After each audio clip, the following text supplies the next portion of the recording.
नमस्कार मित्रांनो, तर तुमचं स्वागत आहे आपल्या मराठी हॉटलाईन या लोकप्रिय चॅनलमध्ये. तर मित्रांनो, बातमी आहे शेतकऱ्यांविषयीची.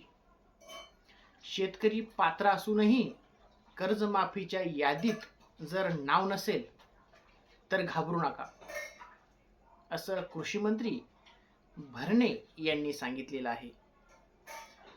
तर घाबरू नका, त्यांच्या नावाचा समावेश करू, अशी ग्वाही राज्याचे कृषी मंत्री दत्तात्रय भरणे यांनी दिलेली आहे.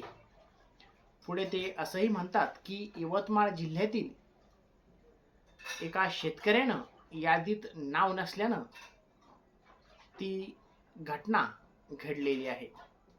त्यामुळे शेतकऱ्यांनी घाबरू नये असे आवाहन कृषी मंत्र्यांनी सांगितलेलं आहे. पुढे कृषी मंत्री असंही म्हणतात की पुण्यश्लोक अहिल्यादेवी होळकर शेतकरी कर्जमुक्ती योजनेच्या याद्या शेतकऱ्यांकडून कागदपत्रांची पूर्तता होईल तशा प्रसिद्ध केल्या जातील. 56 लाख शेतकऱ्यांना कर्जमाफीचा लाभ देण्यात येणार आहे.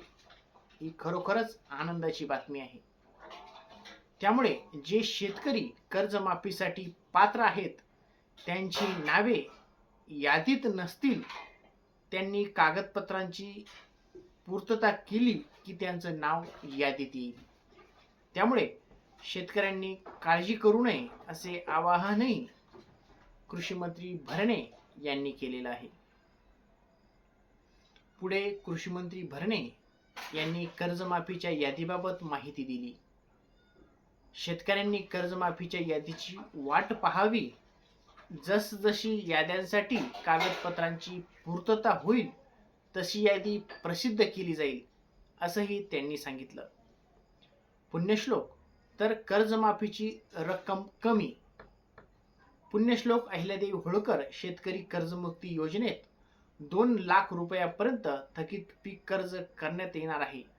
परंतु काही शेतकऱ्यांच्या कर्जाची रक्कम यादीत कमी दाखवण्यात येत असल्याची तक्रार शेतकऱ्यांकडून करण्यात येत आहेत.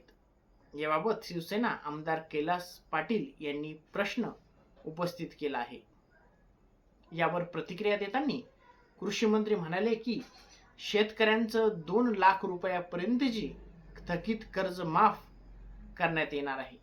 परंतु काही ठिकाणी चुका झाल्या असतील वा तक्रारी असतील तर त्या लक्षात घेऊन दुरुस्त करून 2 लाख रुपयांपर्यंतची शेतकऱ्यांची कर्ज माफ करण्यात येईल, असेही कृषी मंत्री यांनी सांगितलेलं आहे.